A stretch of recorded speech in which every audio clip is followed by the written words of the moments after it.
কিন্তু আমাদের একটাই কথা, আমরা স্যার আপনাকে হারাতে পারবো। আপনাকে বের হতে দিব না আমরা। আপনি আজকে সিদ্ধান্ত জানাবেন যে আপনি পদত্যাগ করছেন না, এটাই আমাদের সিদ্ধান্ত। আর আপনি যদি পদত্যাগ করেন তাহলে ক্যাম্পাস অচল হয়ে যাবে, অচল করে দেবো, এটাই কথা। এখন আপনি আমাদেরকে সিদ্ধান্ত দিবেন, আমরা নিচে বসে আছি, আপনি মিটিং করেন, কথা বলেন, সিদ্ধান্ত জানান। আমরা ভিতরে খবর জানি সবকিছুই, আপনি দায়িত্বে থাকেন স্যার। আর সিদ্ধান্ত আজকে জানতে চাই আপনার কাছ থেকে স্যার। আমরা আছি স্যার এখানে। আপনি সকল কিছুর ঊর্ধ্বে আমাদের শিক্ষক, অভিভাবক, এই বিশ্ববিদ্যালয়ের সবার আগে আমাদের কথা, বিশ্ববিদ্যালয়ের কথা স্যার ভাবেন। এর জন্য আপনার যেটা প্রয়োজন স্যার, আমরা সেটাতে রাজি আছি।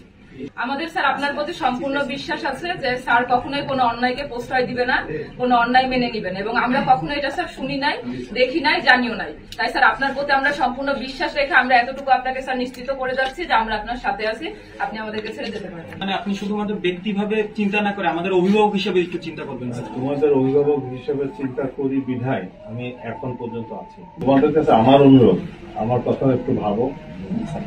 আমি একজন মানুষ, আমার লেভেল অফ স্ট্রেস কি পরিমাণে আমি নিতে পারবো সেটাও একটু ভাবনার বিষয়। আমাকে সময় দাও স্যার। আপনাদের যতক্ষণ থাকা লাগে আমরা থাকতে রাজি আছি স্যার। আপনি যে কয়দিন থাকা লাগে, যে কয়দিন, আমাদের সমস্যা নেই, আমরা আছি স্যার।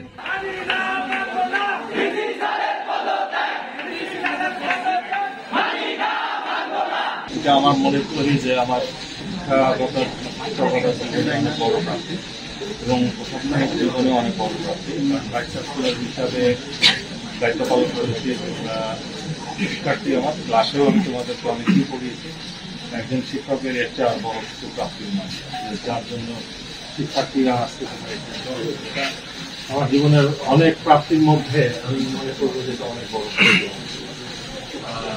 আমাকে আর একটু ভাবার সময় দাও। তোমরা হয়তো ভাবছো যে ভাইসের নাম উনি ভাইস চ্যান্সেলর, সুতরাং ওনাকে দুইজনে কোনোভাবে না যাওয়া হয়, এইটা তোমরা কম্প্রোমাইজ করো, এই জায়গাতে তোমরা কম্প্রোমাইজ করবে না, এরকম তোমাদেরই। এখন এই জায়গাটা হতে গেলে যে জিনিসটা প্রয়োজন সেটা হচ্ছে আমি একা না।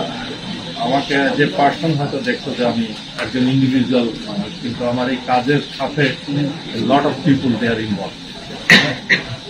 আমার এই যে টিম নিয়ে কাজ করেছি, কিভাবে কাজ করেছি, সবাই তো এক ধরনের না, ভালো মন্দ সবখানেই থাকে। কেউ এফিসিয়েন্ট অনেক, কেউ একটু লেস এফিসিয়েন্ট।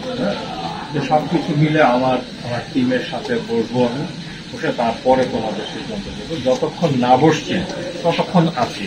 যেটা ভালো হবে স্যার, আমরা আপনাকে সম্পূর্ণ বিশ্বাস করি। আপনি আপনার পূর্ণ স্বাধীনতা মতো ডিসিশন নিয়ে স্যার আমাদেরকে জানাবেন, কিন্তু আমাদের একটাই কথা, আমরা স্যার আপনাকে হারাতে পারবো। যারা স্ট্রেস সৃষ্টি করতেছে আপনাকে চাপ দিচ্ছে স্যার, তাদের আমাদের কাছে আমরা স্যার